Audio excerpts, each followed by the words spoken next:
ச்சீ! நீங்கல்லாம் ஒரு டாக்டரா? ஐயோ! ஏம்மா என்னாச்சு? பின்ன என்ன டாக்டர், எந்த ஒரு பேஷண்ட்டும் ஒரு ஹெல்த் இஷ்யூன்னு வந்தா, அதுக்கு மெடிசின் குடுத்து அத ட்ரீட் பண்ணாம, அந்த ஹெல்த் இஷ்யூக்கான ரூட் காஸ் என்னன்னு தெரிஞ்சு அத சரி பண்றீங்களாமே! ஏன் யார் என்ன சொன்னா உன்கிட்ட வந்து? உங்களோட நெறைய பேஷண்ட்ஸ் என்கிட்ட சொல்லியிருக்காங்க. ரீசென்ட்டா கூட ஒரு பேஷண்ட் 4, 5 வருஷமா கேஸ்ட்ரைட்டிஸ், இரிட்டபிள் பவல் சிண்ட்ரோமால கஷ்டப்பட்டாங்களாம். எக்கச்சக்கமான மெடிசின்ஸ் போட்டாங்களாம். எந்த ஒரு யூஸுமே இல்லையாம். உங்ககிட்ட சேர்ந்தோனே ஒரே மாசத்துல சரி பண்ணிட்டீங்களாமே!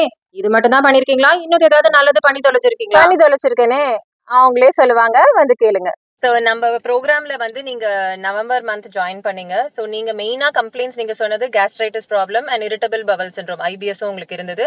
பட் ஐ திங்க் 4 இயர்ஸா நீங்க எங்கெங்கேயோ எல்லா இடத்துலயும் ட்ரீட்மெண்ட் போய் எதுவுமே சரியாகாம லாஸ்ட் 1 இயர்ல சிவியரா உங்களுக்கு ரொம்ப சிம்டம்ஸ் ஆகி தான் என்கிட்ட வந்தீங்க. ஸோ ப்ரோக்ராம் ஜாயின் பண்ண உடனே ஒரு டாக்டரா நான் உங்களுக்கு ஃபர்ஸ்ட் என்ன பண்ணேன்? மேம் ஆக்சுவலி எனக்கு என்னோட மெடிசின்ஸை ஃபர்ஸ்ட் ஸ்டாப் பண்ண சொன்னீங்க. என்னோட காசஸ் எல்லாம் கேட்டுட்டு அதை ஃபுட்டுலயே எப்படி மாத்தணும் அப்படிங்கறத எனக்கு ரெக்கமெண்ட் பண்ணீங்க. ஓகே. ஸோ உங்களோட டே டு டே டயட்ல உங்களுக்கு என்னென்னலாம் ஃபுட் வந்து ட்ரிகர் பண்ணுதுங்கிறத நம்ம ஃபர்ஸ்ட் வந்து நம்ம அது என்னென்னு கண்டுபிடிச்சோம். அப்படிதானே? கண்டிப்பா மேம்.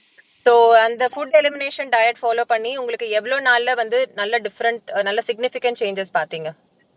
மேம் ஆல்மோஸ்ட் ஒரு 1 மந்த்லயே எனக்கு அதுக்கான டிஃபரன்ஸ் தெரிய ஆரம்பிச்சிருச்சு மேம். ஸோ நீங்க வெயிட் லாஸ்க்குன்னு பெருசா நீங்க ஜாயின் பண்ணல. பட் ஸ்டில் நீங்க ஒரு 63 kg இருந்தீங்க. ஸோ உங்க ஹைட்டுக்கு ஏத்த மாதிரி நான் பாடி காம்போசிஷன் மாத்தணும்னு சொன்னேன். So you have lost 3 kg. அதுவும் ஃபேட் லாஸ் மட்டும் தானே பண்ணீங்க? மசில் கெயின் பண்ணீங்க. மசில் கெயின் பண்ணி ஃபேட் லாஸ் மட்டும் பண்ணேன். So diastasis recti when you started 4 finger gap இருந்து ஒரு மாசத்திலேயே 1 finger கேப். ஸோ டயஸ்டசிஸ் ரெக்டரையும் கம்ப்ளீட்டா கரெக்ட் ஆயிடுச்சு இல்ல? ஓகேடா. உங்களோட லைஃப் ஸ்டைல் டிரான்ஸ்ஃபர்மேஷன் ப்ரோக்ராம்ல ஜாயின் பண்ணதுனால நீங்க மத்த பேஷண்ட்ஸ் அண்ட் கிளையன்ட்ஸ்க்கு என்ன மெசேஜ் சொல்லுவீங்க? மேம் ஆக்சுவலி நம்மளோட ப்ராப்ளம்ஸ் எதுங்கிறத நம்ம தெரிஞ்சுக்கிட்டு நம்ம மெடிசன்லயே போகாம கரெக்டான டாக்டர் உங்களை மாதிரி எல்லா டாக்டர்ஸும் வந்து ரூட் காஸ் தெரிஞ்சு அதுக்கான ட்ரீட்மெண்ட்டை பார்க்கறது இல்லை. ஸோ உங்ககிட்ட ஜாயின் பண்ணி ப்ராப்பராக போகணும்னு நான் எல்லாத்துக்கும் ரெக்கமெண்ட் பண்ணுறேன் மேம். ஓகேடா. Thank you so much Sharmi.